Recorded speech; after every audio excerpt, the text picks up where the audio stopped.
Bé, estem fent un programa més de la ràdio de l'Agència de Comunicació Intercultural Ítacat, mitjà que treballa conjuntament amb la xarxa Barcelona Antirumors. I avui ens acompanya el Suahir Hairan, ell és un professional dels mitjans, és investigador, politòleg, que actualment resideix a Barcelona, la capital euromediterrània. Suahir va obtenir una llicenciatura en mitjans i comunicació a la Universitat Pompeu i Fabra i també una maestria en estudis àrabs i islàmics, també en la Universitat de Barcelona, i una maestria en política i democràcies actuals en la Universitat Pompeu i Fabra, en la que també actualment està cursant un doctorat en ciències polítiques i col·labora activament en el grup de recerca interdisciplinària sobre immigració i diversitat, GRITIM. Suahir també és secretari de l'associació Euroàrab, que és una organització juvenil, i també és membre de l'Institut de Periodistes de Catalunya i del grup de joves de l'Associació UNESCO per al Diàleg Interreligiós, AUDIR, i és l'expresident de l'Associació d'Estudiants Marroquins a Catalunya i va participar en l'Accés Barcelona, un projecte liderat per l'Organització Internacional per a les Migracions, per empoderar els joves migrants perquè siguin políticament actius. Doncs bé, Suahir, bona tarda. Molt bona tarda, gràcies. Molt bé, comencem parlant de l'Euroàrab, d'aquesta organització, en què consisteix? Sobretot Euroàrab és una organització sense ànim de lucre, formada per gent jove de diversos orígens. Hi ha gent de Marroc, hi ha gent de Síria, tot i que també hi ha gent catalana i gent d'altres orígens, de contextos diversos, que vol sobretot promoure la cultura àrab i el coneixement del món àrab, i també fomentar la interculturalitat. Per això és molt adient poder estar al vostre canal intercultural i també fomentar, diguem-ne, les relacions entre el món àrab i Catalunya, i també Catalunya amb el món àrab. D'acord. I quines activitats feu habitualment? Sí,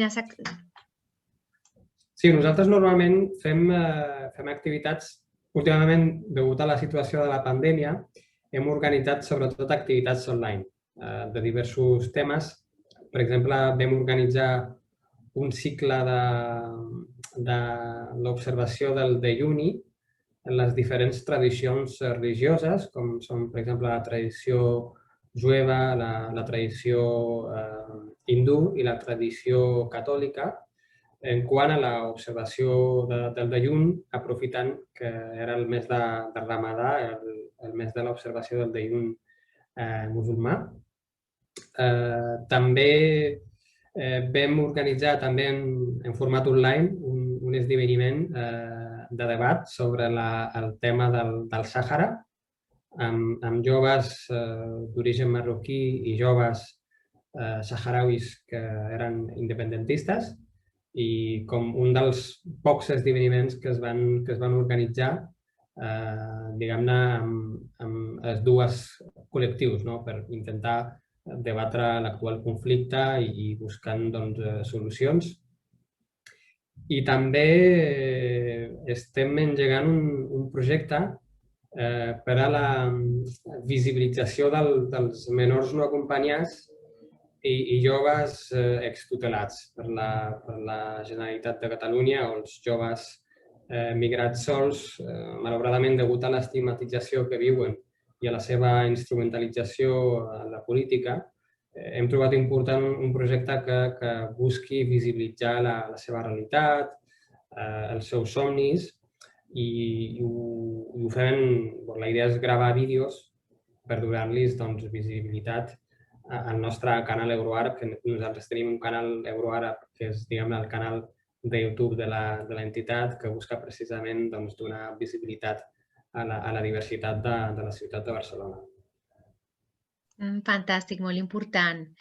I podries, bé, diguem, amb el tema Euroàrab, no sé si tens més coses a dir, i si no passaríem a que, si pots parlar sobre la recerca que estàs fent actualment, si ens podries adelantar una mica quin és el tema d'investigació.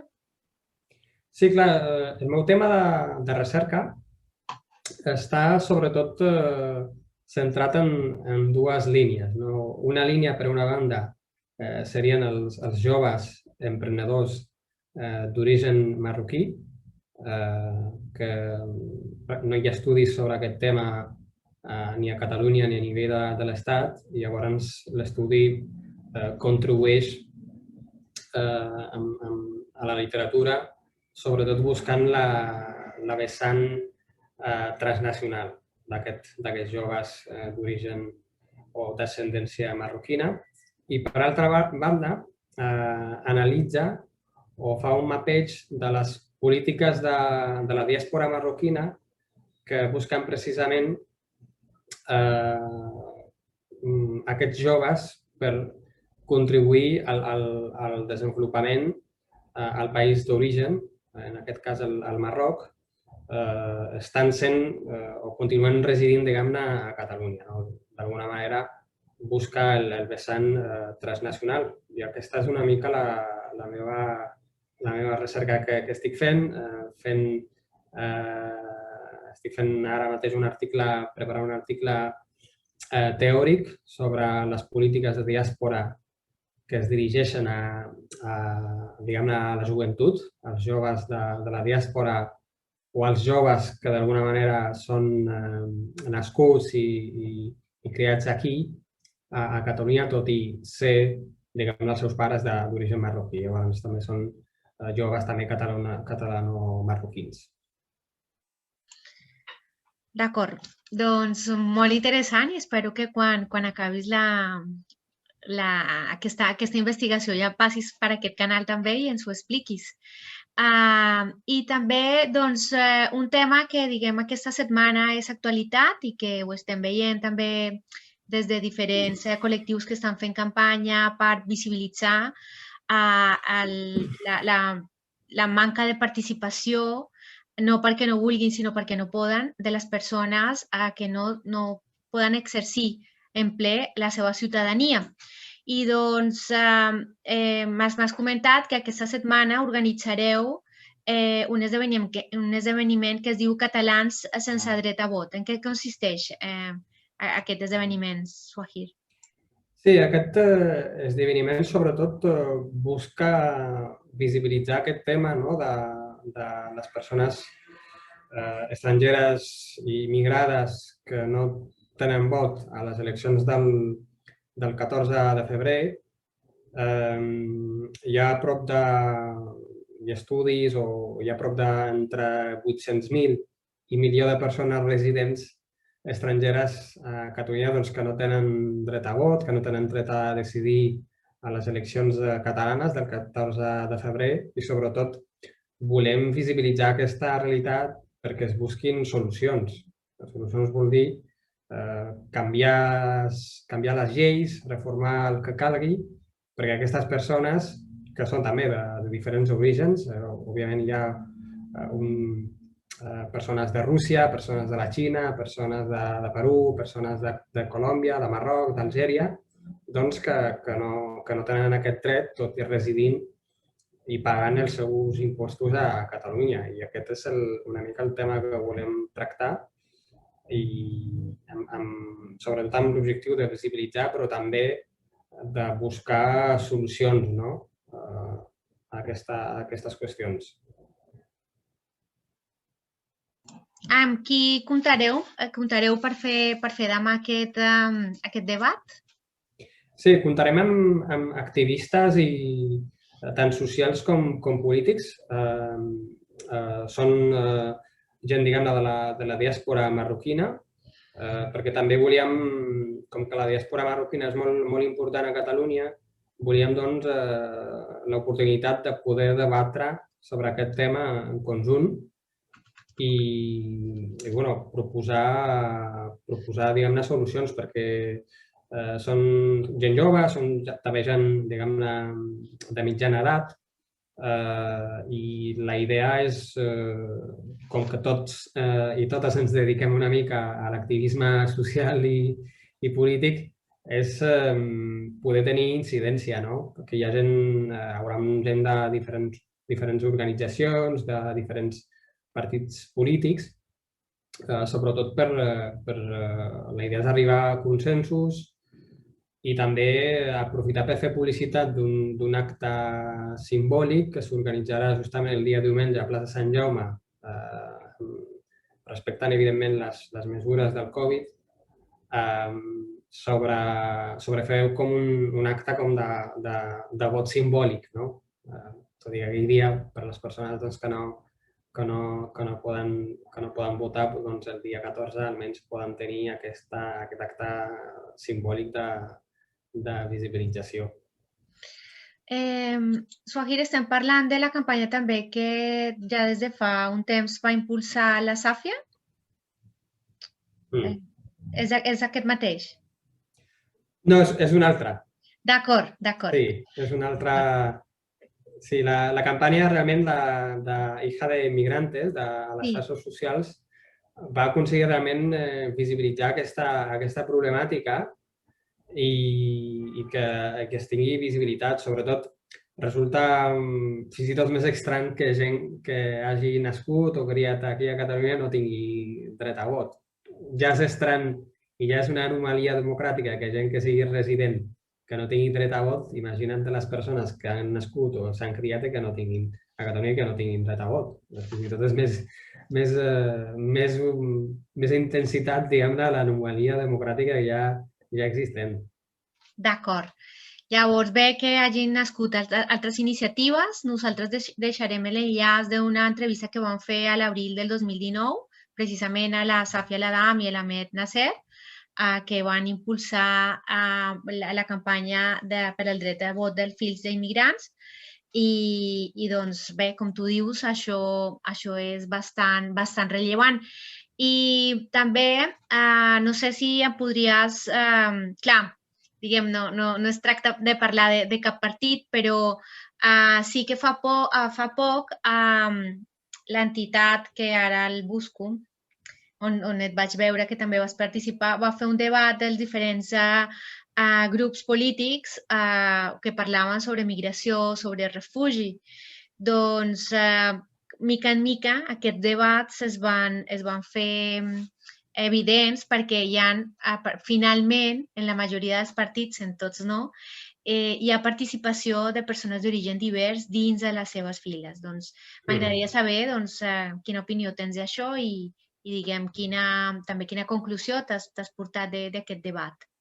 Sí, jo sempre, des que porto anys en temes d'activisme social, sí que veig que els partits polítics catalans segueixen tractant el tema de la migració i la diversitat com que, bueno, cal tenir 3 o 4 persones d'origen divers a les llistes, no? Llavors, i jo crec que cal que vagin més enllà, perquè si la immigració i les persones de rerefons migratori som el 20% de la població, més o menys, o fins i tot una mica més, si contenten gent migrada com nacionalitzada espanyola, llavors hauríem d'estar a les executives dels partits prenent decisions. Jo trobo que els partits encara no han naturalitzat la presència migratòria i segueixen tractant-lo de manera, diguem-ne, secundària, no? De manera que cal tenir llistes per complir amb unes determinades quotes o cal tenir representació perquè la gent, i jo crec que no és, que també és important i també és una raó a celebrar, però crec que cal anar més enllà amb el discurs que es fan des de la política. Almenys, per mi, per exemple, a mi tant me fa que hi hagi persones a les llistes. Jo el que vull és prendre les decisions dins del partit. Jo vull estar i crec que parlo potser en nom de moltes persones de rerefons migratori perquè no només ens preocupen els temes de la diversitat o de la migració, que en són importants, evidentment, però també ens preocupa l'economia perquè ens afecta també, ens preocupa la situació de la recerca, ens preocupa molt el tema de l'habitatge, ens preocupa un munt de temes que també preocupen a la gent no sé com dir-ho, autòctona o d'arrels catalanes i sembla que només estem molt encaixats en l'àmbit només de la migració i de la diversitat. Jo crec que cal trencar amb aquest plantejament que fan les direccions dels partits. Ho dic tant dels partits de dretes com d'esquerres, com independentistes, cal canviar aquesta dinàmica. I llavors, per exemple, què proposaries, Swahid? Jo crec que les executives de tots els partits hauria d'haver la mateixa proporció de persones d'origen divers de rerefons migratòria a les executives. Això per una banda, i per altra banda, crear potser als municipis, com fan altres països com Alemanya o Holanda, consells de migració. Què vol dir això? Que la població migrada pugui votar, tenir els seus propis representants, perquè si no tenen dret a vot a les catalanes, ni a les municipals, ni a res de res, llavors hi ha sempre un dèficit democràtic que l'única manera, fins que s'assoli el dret a vot a les autonòmiques o a l'Estat o a les municipals de les persones que no tenim dret a vot, que almenys hi hagi aquesta representació de que la gent, de les persones migrades, en proporció de la població existent, pugui votar determinats representants i que hi hagi un consell municipal de representació de les persones migrades fins que aquests no tinguin el dret a vot. Perquè sí que jo veig els partits polítics molt allunyats ara mateix, francament, dels interessos i de les necessitats de les persones migrades que viuen a Catalunya. I ho dic perquè sí que jo vaig trobar, vaig sentir que la meva pregunta en relació al dret a vot els va agafar a tots i totes bastant per sorpresa, perquè ells no esperaven que la gent migrada demani el dret a vot. I jo crec que molta sí que demana el dret a vot. Crec que és una cosa fonamental. Abans de començar a dir res, és com dret a vot, perquè no podem decidir res. Quant temps és necessari perquè la gent, si a més ve d'una societat amb una cultura participativa, amb una democràcia, perquè no parlem de que tots els països, Marroc inclòs, Xina, etc., no venen de democràcies. Doncs, quin temps necessitaríem per assolir una consciència democràtica i també una implicació? Imagino que tenir aquest poder de ciutadania és una motivació, evidentment, però tu que ets politòleg i que també comparteixes una doble cultura, què podries dir al respecte? Jo crec que s'ha d'anar amb cura, perquè sembla que perquè una persona hagi vingut d'un país potser no democràtic o no tan democràtic com en el cas de Catalunya, hagi d'estar heredant aquesta manca, diguem-ne, de democràcia constantment. I això, evidentment, aquestes regles no es poden... Si vivim en una democràcia, el lògic és que s'apliquin les normes democràtiques, independentment de l'origen de les persones, hagin vingut de la Xina, hagin vingut del Perú, perquè si no, sembla que anem amb el nostre país a colzes, no? Això també per una banda. Per altra banda, el fet que hi ha també molts prejudicis cap al Marroc, en aquest sentit. El Marroc és un país amb un gran pluralisme polític. El meu pare formava part d'un partit polític, la meva germana forma part també d'un sindicat. Hi ha una cultura política. Això no vol dir que sigui, no sé, un règim totalitari i autoritari. No és tampoc aquest cas. Llavors, tampoc podem, diguem-ne, assumir que els països que estan en vies de desenvolupament tinguin sistemes totalitaris i autoritaris on els ciutadans que venen d'aquest país és impossible que es puguin integrar. Jo crec que això forma part d'aquests prejudicis que no crec que corresponguin a la realitat, francament. La realitat és més complexa i pluralisme polític que existeix. Fins i tot al Marroc hi ha partits comunistes, hi ha partits que fins i tot que demanen la independència del Sàhara, hi ha una forma d'associacions. Llavors, és tot una mica més complexa i que no en podem regir a Catalunya amb normes d'altres països que no són una democràcia com la catalana. Llavors, tampoc hi ha democràcia a Catalunya perquè les persones migrades tampoc tenim dret a participar. Llavors, no és segueix sent una democràcia incompleta. Llavors, abans de criticar la resta de països, crec que els països que a si mateixos es diuen democràtics han de prendre, diguem-ne, consciència i ser conseqüents amb el fet de ser democràtic. Sí, tota la raó. I per això t'he fet aquesta pregunta. Però, per exemple, si també parlem des d'una condició migrant, o no necessàriament quan el lloc d'arribada és el lloc on necessàriament t'has d'establir, i a més, si passes o no per una cultura política, o quant temps aquesta persona podria saber realment, perquè clar, i a més passant per un aprenentatge de llengua, un aprenentatge de cultura, etc., per un intercanvi, òbviament, i una interacció, doncs quin seria el temps mínim en el que es podria exercir aquest dret de ciutadania, no? Perquè, diguem, potser un any és molt poc, o és suficient, o 2, depenent, no? Hi ha molta gent, per exemple, que ve només a fer estudis i els interessa ben poc la realitat política i tornen, doncs perquè, clar, està molt bé dir no s'està fent això, però quina és la proposta, no? Sí, clar, és molt complicat posar un llindar, no?, de quan les persones serien, no sé com dir-ho, tindrien dret a votar, no?, a formar part de la... Jo crec que, per exemple, a Espanya és un dels països on més anys es necessiten per poder demanar la nacionalitat espanyola, a excepció dels països llatinoamericans, que són 2, 3, depenent del país d'origen. Per exemple, 10 anys és una exageració molt dels que més, fins i tot a Alemanya són 8. Són 8 per obtenir la... Els llatinoamericans ex-colònia són, en teoria, tenim dret a demanar la nacionalitat als 2 anys si hem estat regularment, no?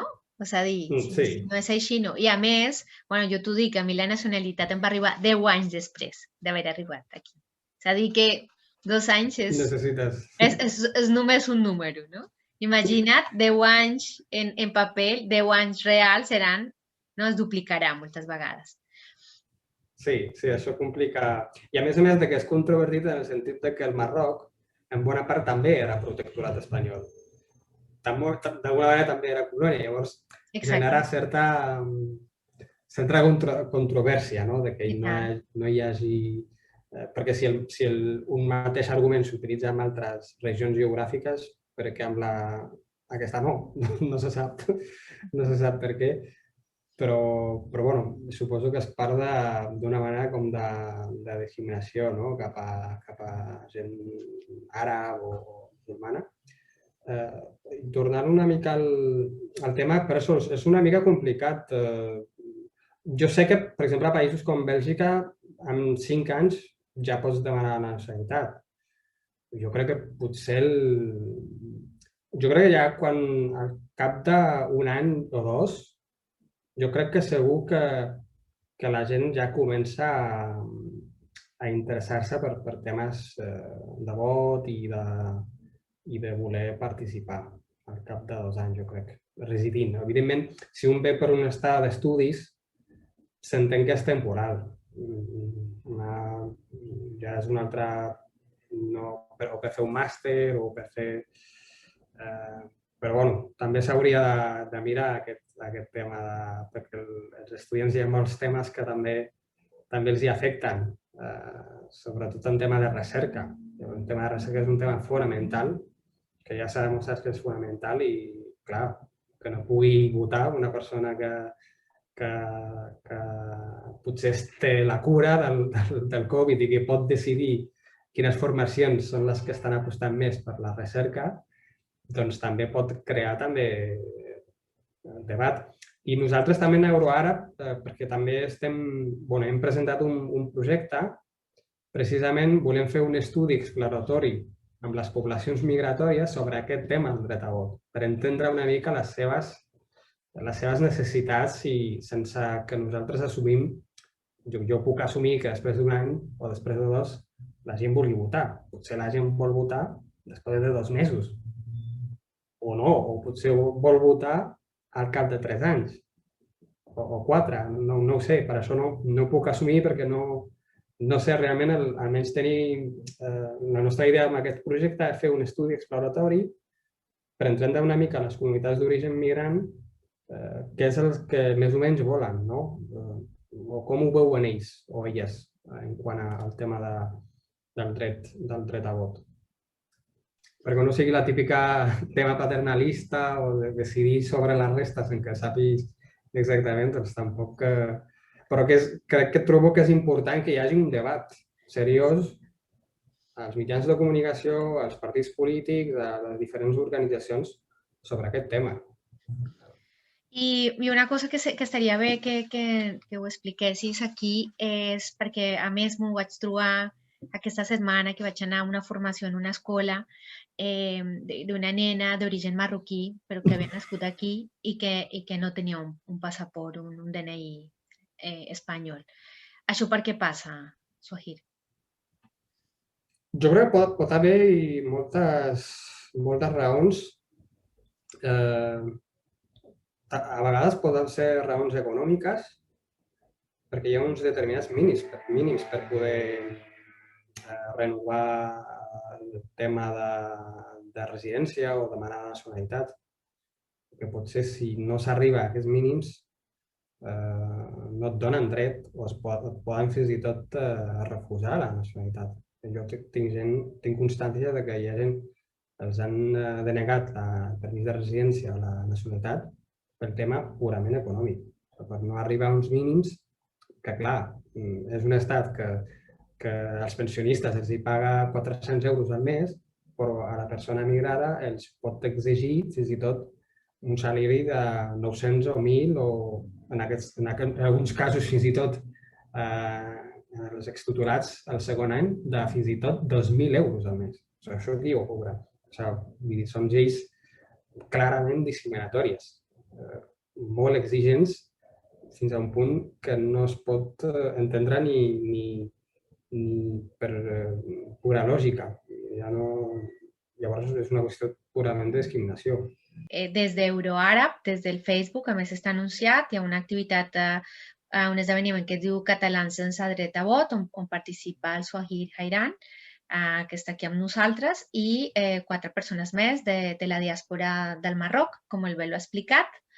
Per també, això ajudarà a desmuntar tota una sèrie de prejudicis que hi ha, no? A nivell del que hem estat parlant, no?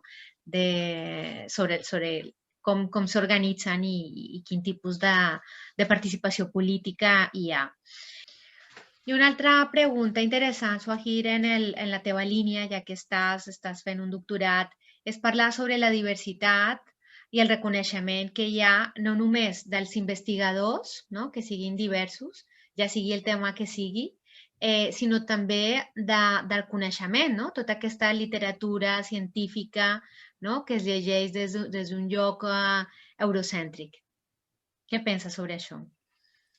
Sí, crec que malauradament encara hi ha uns plantejaments molt eurocèntrics a l'acadèmia. I aquesta visió, d'alguna manera, influeix en com es mira la realitat, no? Per exemple, en el cas d'Europa, es miren... Hi ha un gran desconeixement, d'investigadors i experts marroquins, ja sigui perquè no s'arriba, ja sigui perquè hi ha un tema idiomàtic, però sí que hi ha un biaix important en quant a la lectura i a la revisió de fonts o d'investigadors que venen del sud mediterrani.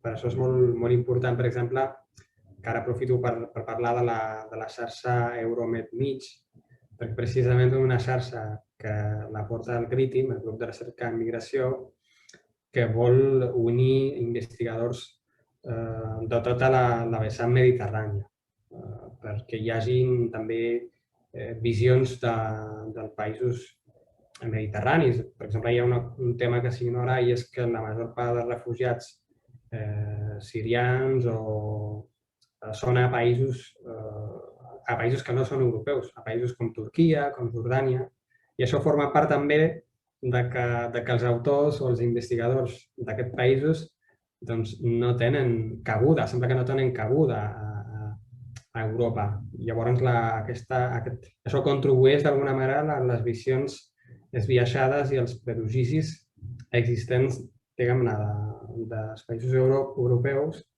cap als països del sud mediterrani o els països àrabs. Jo crec que sí que hi ha com una perpetuació de visions postcolonials, fins i tot a la recerca. I això sí que d'alguna manera cal corregir-ho. D'acord. No sé, Swahir, si hi ha alguna cosa més que ens vulguis explicar. Bueno, sí que, com ja saps, també la nostra entitat és una entitat compromesa amb el tema de gènere i nosaltres hem intentat sempre organitzar unes sessions de dones arabo-catalanes on intentem donar visibilitat a diferents dones, sobretot d'origen àrab o amazigh. Fins i tot vam fer fa uns anys un esdeveniment on va participar l'escriptora Leila Carrús, la diputada Salwa Algarbi i crec que també nosaltres a Euroàrab intentem en la mesura del possible aplicar la perspectiva de gènere i dels drets humans en les nostres accions. D'acord. Jo en la descripció d'aquest vídeo posaré l'adreça d'Euroàrab, que és euroarab.eu, que el seu lema és Uniendo Europa y el mundo árabe desde Barcelona. I aquí podreu veure totes les activitats que fan i podem seguir també l'actualitat d'aquesta diàspora euroàrab a Barcelona. Doncs moltíssimes gràcies, Swahir. I bé, doncs ja saps que aquí hi ha un espai que també podem compartir a través dels nostres canals tota aquesta informació. Perfecte. Perfecte, Mayra. Gràcies. A tu.